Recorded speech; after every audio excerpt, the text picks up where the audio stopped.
So, hey everybody, welcome to VegasJoePolitics Week in Review for the date of February 2nd, 2025. This is where we're going to take a look back at the past week in politics and in news, and I will give you some of my thoughts on what has happened. So let's get right into it. We are firmly through the second week of the second Trump administration, and it was just as much of a roller coaster of the first week.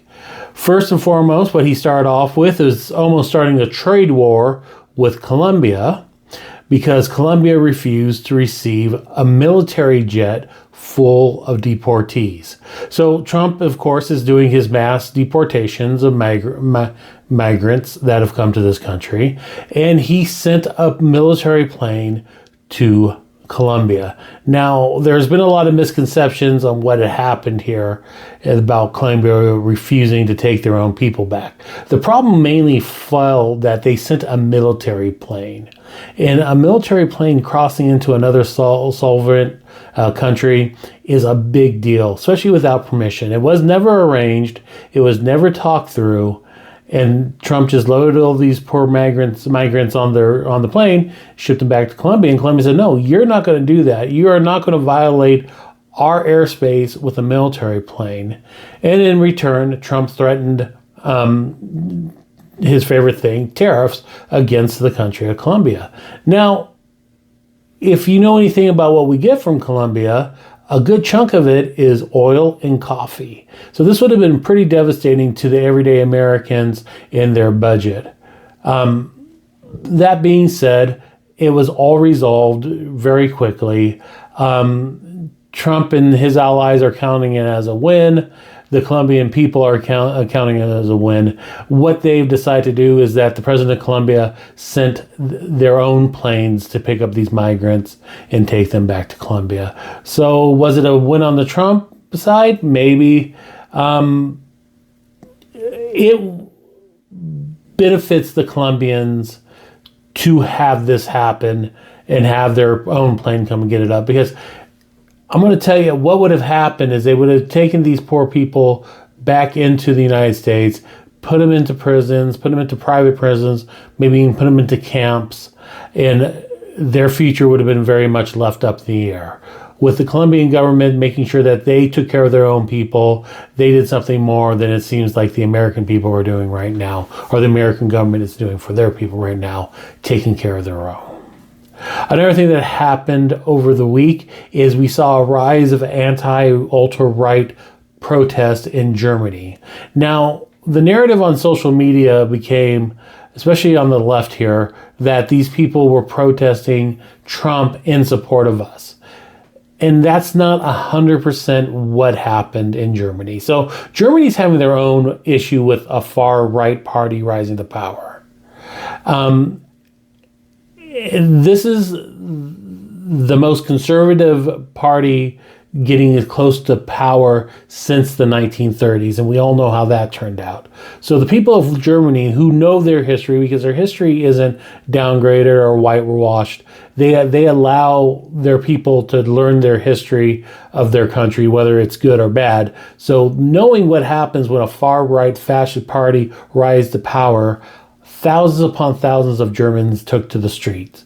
The social media here in the United States, the narrative was mainly they were taking to the streets to protest Trump, but they weren't protesting Trump. They were protesting their own issues with their own party in Germany, but they do stand in solidarity with the U.S. against Trump, as we should stand in solidarity with them in any other country throughout the world that is seeing this ultra-right fascist power rise. And a lot of countries are seeing that right now, unfortunately. Ultra-right nationalism is on the rise throughout the world. And it's a scary thing, and we are not going to be any the better for it. So again, we must stand in solidarity with Germany and any other country that's having this issue, as most of the world is standing in solidarity with us with our own issue with the MAGA Trump movement. Trump's Office of Budget Management released a document on, I believe, Monday night they released this document, and it said it was going to freeze and pause all federal grants and loans while they review the policy and making sure that none of these policies, grants and loans violate the executive order Trump signed on the first day, banning DEI, transgenderism, and other quote-unquote woke agendas like the mystical Green New Deal. This sent the country into more chaos. It was a very vague 2-page memo that had no clarification what exactly this was going to affect. So we weren't sure if it was going to affect the SNAP program, which is food stamps, Medicaid, Social Security, WIC. There was a lot, the Pell Grant for education. There's a lot left up in the air, not to mention that this was a blatant power grab on the executive branch and Trump administration to take power away from the other branches of government. These funds were appropriated and approved by the United States Congress. They were signed into law by the executive branch. The executive branch does not have a free will, not a free will, but a freedom to say these funds are not going to get paid out. They are obligated by it being passed through Congress to pay out these funds. So Trump trying to pause these and freeze these, even for a little bit, was highly unconstitutional and was met by lawsuits from different states as well as the ACLU.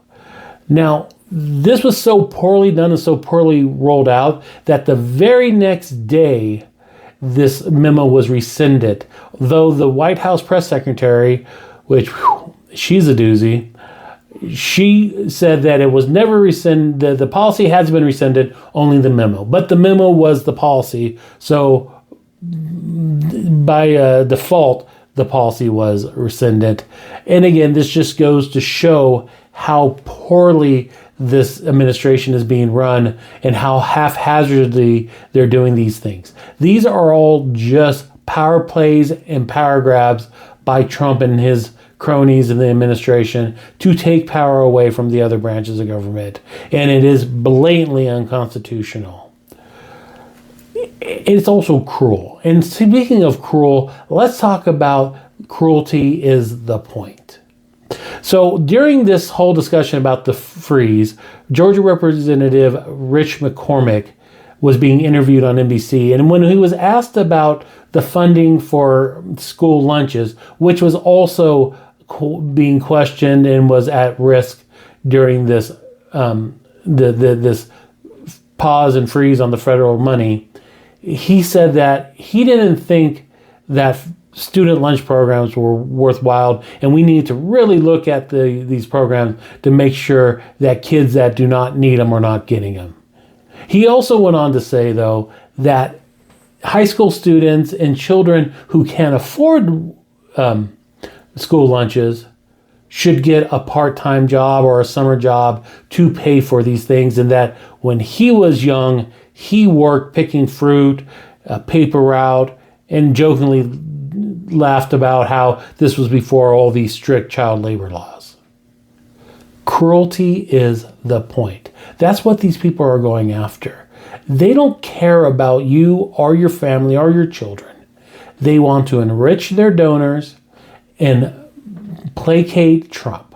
And this idiot was just so vile and so smug about not feeding these children. Studies have proven time and time again that children they learn better when they're fed in school, and they're also less disruptive. We are the most powerful, richest nation in the entire world.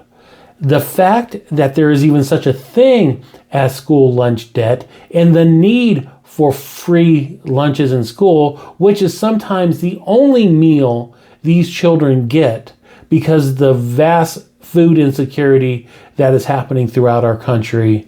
It's pitiful and it's shameful. And when history looks back at us, they're not going to look back fondly on us because of this.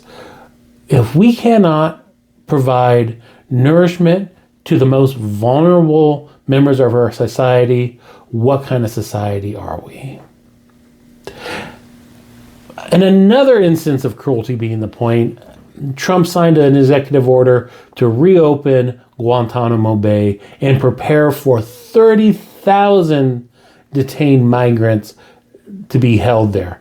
Now, Trump is claiming it's just going to be the worst of the worst there, but given by their their track record and the fact that who's judging what the worst of the worst is, I feel any migrant could end up there, and that's why this whole Colombia thing was such a horrible thing, and why the Colombian government stepped in, because it could have very well been that these people that were on that plane that were refused by Colombia would have ended up in Guantanamo Bay, and once they're there, they lose a lot of their rights. Not just because they're not U.S. citizens or they're being deported, but Guantanamo Bay is on the island of Cuba. They are not held to the same rights. This is why we sent the terrorists that were caught up in the fury after 9/11 to Guantanamo Bay.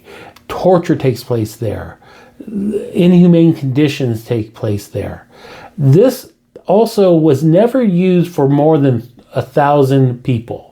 Normally, it was about 700 to 800 people that were held at Guantanamo. At the most, 1,000. They're talking about putting 30,000 people in there in a small area meant to only hold 1,000. By definition, this is going to be a concentration camp. We must shine a light on these horrible attacks on human rights and the atrocities that possibly are going to be committed there. We must stay vigilant and we must demand accountability. So another thing that happened over the week, Trump has fired or asked for the resignation of members of the FBI and the Department of Justice that were involved in the January 6th investigation. Let's be clear about this. What he is asking, what he wants anyone that was involved in investigating the insurrection on the Capitol, the defeated coup, to be either demoted, for them to resign, or for them to be fired.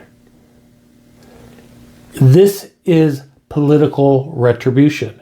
We've never seen anything like this before in our country, as he likes to always point out. But this is not good. He is using his political power to go after his political enemies. And most of these people are just rank and file people who were given the assignment and did their job to the best of their abilities.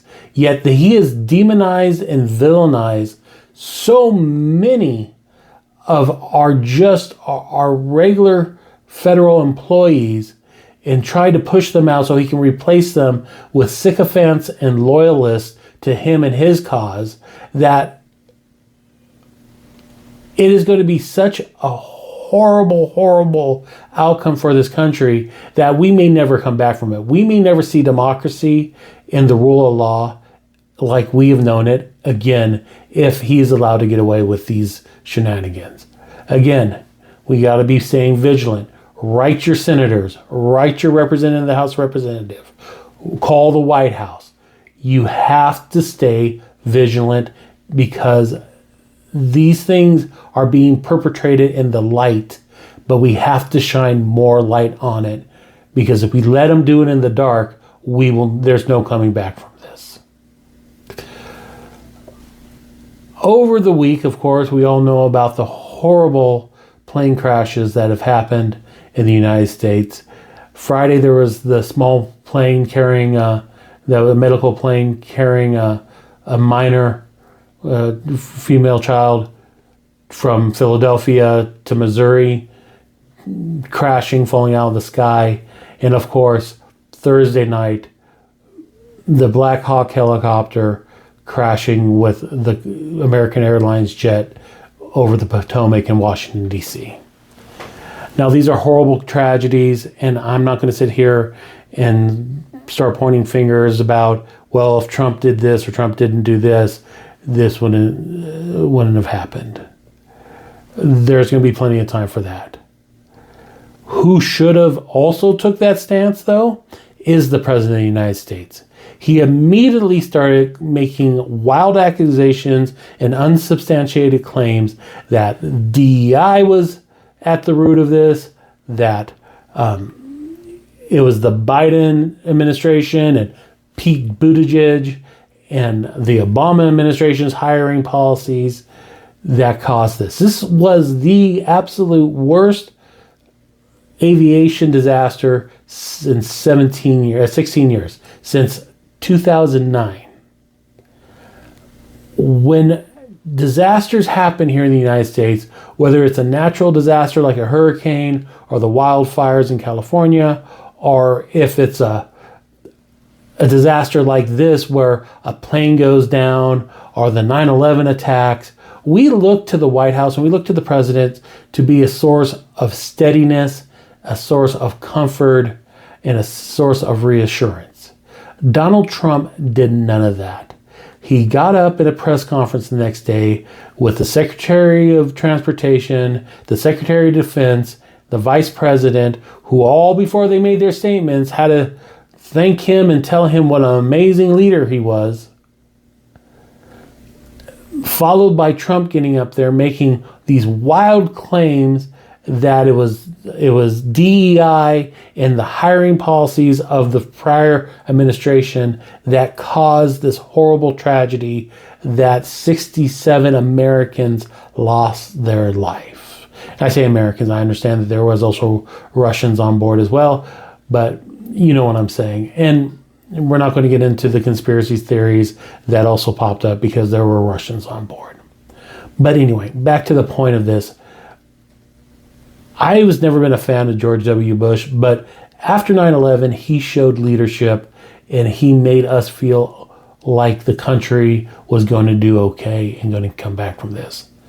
Trump and his cronies standing up there behind that podium in the White House, blaming DEI, blaming for the past administrations, instead of just being the stability, the rock, the person who was going to bring calm to this country, just shows you what we're going to be in for the next 4 years. It's just like the COVID disaster.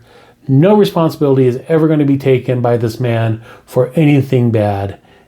So again, us in society, the press media, we all must be holding him accountable and calling him out upon this, because again, this was a tragedy and we looked for leadership and guidance. We did not look for the situation where Trump was going to try to pass the buck. Another story this week was about Elon Musk and his increasingly blatant power grab. Throughout the week, he was in battle with the Treasury Department as he tried to gain access to their payment system that holds all the information for people who are on Social Security, different nonprofits that receive grants from the federal government. He's doing this all under his Department of Government Efficiency committee,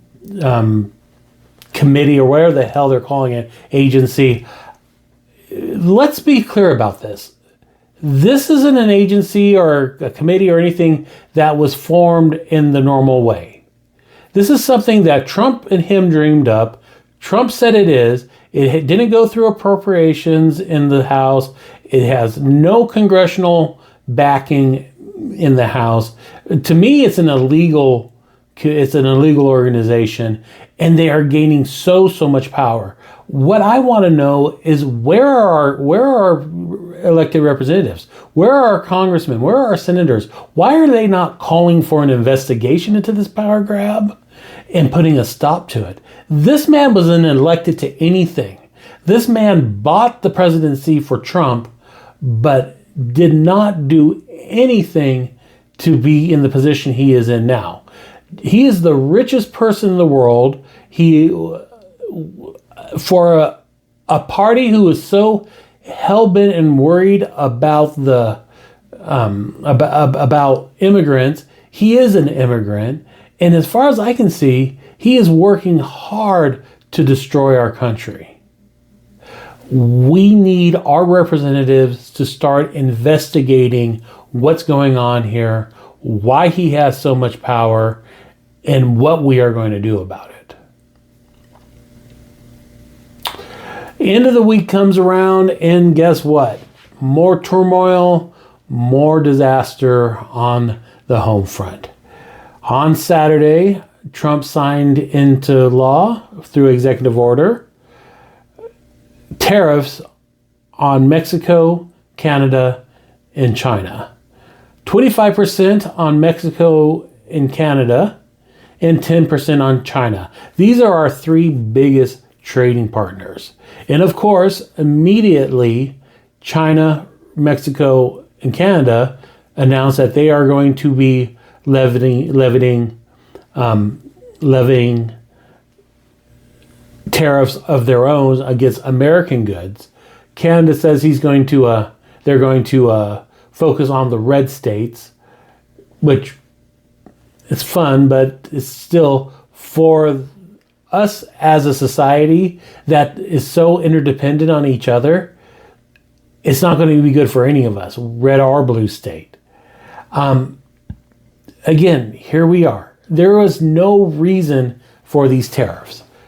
Trump claims he's doing it because of the immigration situation and the fentanyl situation, which none of these tariffs are going to do anything about. And here we are now in a trade war with our three biggest trade partners. What is this going to do for the economy? The Federal Reserve is already fearing higher inflation, so they've decided to stop their rate cuts. Prices in the grocery store, they really haven't moved since he's gotten into the office. How is this going to help our economy? How is this going to help working class people? It's not. It is absolutely not. And we are going to be the worse for it. It's going to be interesting when the markets open on Monday morning to see how the stock markets adjust and react to this announcement. I'm not a big fan of the stock market being the end all when it comes to our economy, but it seems to be the way most of the world judges how our economy is doing. So it's going to be interesting to see what happens at the open tomorrow, and see if these new tariffs are going to have an effect on the U.S. economy and the U.S. stock market. So let's wrap this up. I have a question for all of you. Are we great yet? We are 2 weeks into the Trump administration, into his second term. And what has he accomplished? What has he done to make it better for the American people? What he has done, he's pushed out or fired nonpartisan federal employees because they weren't loyal enough to his agenda. He illegally fired inspector generals from multiple agencies. He fired or forced to resign anyone involved in the 9/11 investigations. Not the 9/11, I'm sorry, the January 6th investigations. He pardoned the violent criminals who participated in the January 6th insurrection. He ended DEI. He scrubbed all federal websites that anything that mentions DEI or transgenderism. He ended birthright citizenship. He blamed DEI for the first major plane crash since 2009. He almost started a trade war with Colombia, and he has started a trade war with Mexico, Canada, and China. These are just a few things he has done. What he hasn't done is brought down the price of gas. anything to help bring down the price of groceries. The war in Ukraine is still going with no end in sight. And we are being ridiculed around the world. Our allies are fearful of the instability of the Trump administration, and they are turning to our adversaries like China and Russia to find the stability that the United States once provided.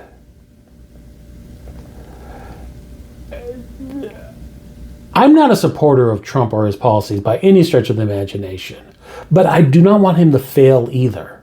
Because if he fails, we all fail as a country.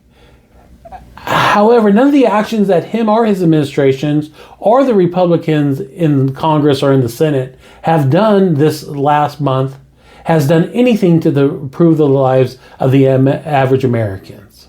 In fact, all they've done is push their culture war agenda, which is providing a disaster, proving to be disastrous to our economy and our safety. It's scaring the farm workers from going to work. We have a labor shortage, which is driving up our food costs. The firing of the people in crucial roles of our government is making us less safe on the world stage, making us more susceptible to attacks from outside sources. Instead of making America great, he has made it fearful and mistrusting of one another. And everyone in this country right now is riddled with anxiety. Watching the news has become as scary as any horror novel written by Stephen King. We are entering in this country a weird dystopian reality that is a combination of Atwater, Huxley, and Orwell. So you have to ask this administration. They claim they want to make America great again. Are we great again? Are we close to being great again? Because unfortunately right now, all I'm feeling is embarrassed and scared. This was the weekly review from Vegas Joe Disney. I hope you enjoy it. Please follow me on all my social media channels and check my daily updates on all of those as well. Thank you for joining me, and I hope to see you next week.